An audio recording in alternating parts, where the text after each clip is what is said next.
Okay, I already went one place today, but I think I might try to visit a different spot, which is a very interesting place. The Basilica. It's Catholic, so it's under that almost too standard to cover, but the Basilica is really special here in Milwaukee. It's beautiful, and it's got a basement. Hopefully I can get into it with some relics and a really high ritual, high artistic kind of area, but it's almost touristy in that it's so iconic. He's almost dead on my phone, so hopefully I can get a few shots of the Basilica before it dies, inshallah. If anyone needs a pair of holy underwear, you don't have to go to the temple of the Mormons in Salt Lake, right over here by the Basilica. It's important to see the outside of this place as the inside, and the inside as the outside. 11:11 on the clock. This place is open for tours many days, and today's Sunday, so I'm hoping it's open for at least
St. Josaphat Basilica. If you say the Basilica, it's probably understood as this place by most, if not all.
Look at that.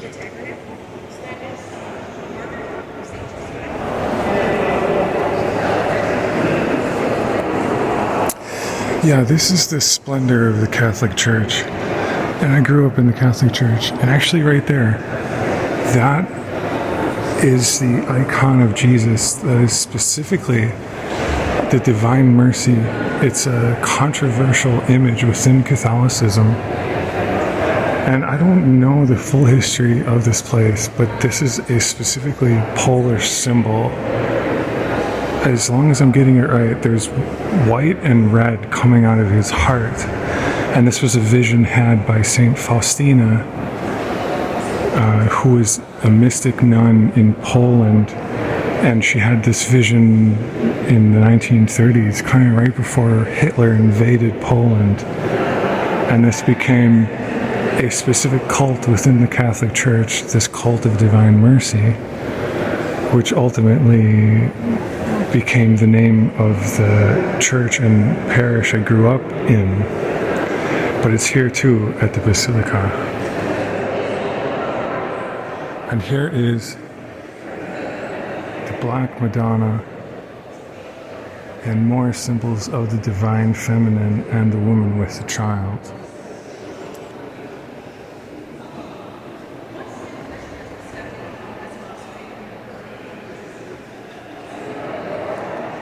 So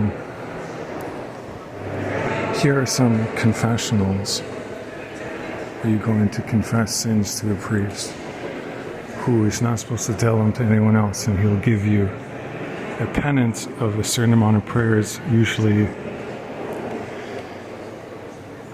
Hail Marys and Our Fathers. In this place is where I had the thought to create a book or some kind of study called How to Decode the Catholic Church, because the narrative is embedded in all of this artwork. I mean, look at all this. Look at all the gold. Look at all the figures. Look at all the symbols. And even though I grew up in this tradition, I don't know what every little thing means. And I think it would be amazing to have some kind of guide that actually lets you decode this and other ones, because there's going to be narrative elements are all the same, but there's also going to be special ones.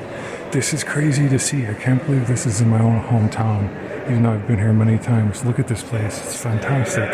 And this isn't even the only sanctuary. There's almost too much to document here.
And here's the Divine Mercy again, or something like it.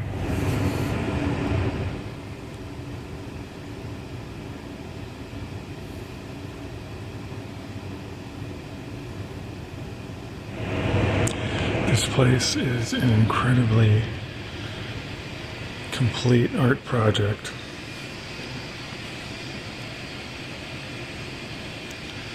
It has priceless works. It's like walking around in a giant painting, and there are still devotees like this one here actively praying in this active sanctuary. But it's also a tourist spot because it's like this Sistine Chapel in its beauty.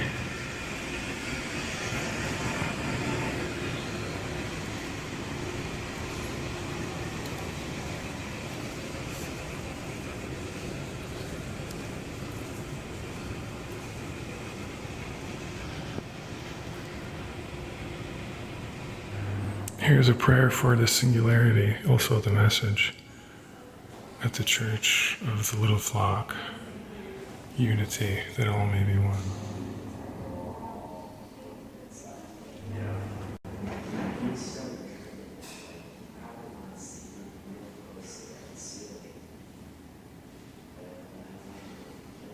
Extremely demanding. Like, God, insanely. Yeah. They cover everything. So, I mean, he's unique, like, beef ever or something to make cover it. But, like, he, like, I mean, I don't know if you guys heard me talk about that, after you heard me mention something at the trailer, right, about the Citadel, like, demon. And I hate it all.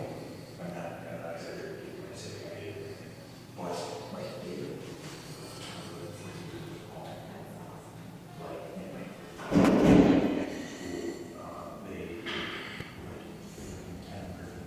I don't know if you saw the little kid book they had. And I have one here too.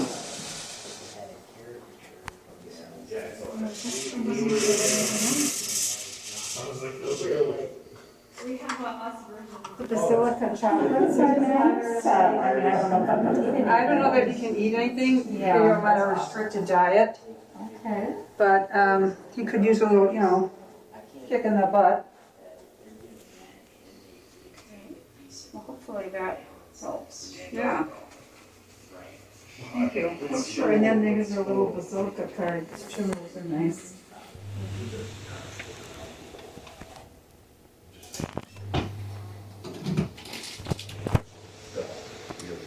Just take your time, there's no rush.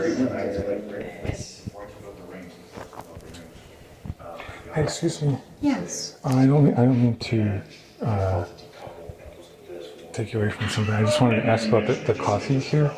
I noticed that there's a Basilica coffee and it's like Stone Creek specifically. Yes. I was just at a church called Mercy Hill. Okay, so at the Basilica, right before my camera was no longer able to get any more footage, I asked a woman about the coffee that I saw from Stone Creek in the Basilica gift shop, which is the same kind of coffee that's at Mercy Hill. And it's an interesting connection. Again, I wasn't expecting to see the coffee in the Catholic Church as well, but it's there, and specifically Stone Creek. So whatever Stone Creek is doing in Milwaukee, they're hitting the churches up and actually getting their coffee in there and specifically branding it in some cases. Really interesting. Caffeinated Christianity. I think I got pretty much footage from the Basilica, but that place, you really got to go and see it yourself, even without any kind of ritual, not even talking about the Mass. All of the art in that place is crazy. And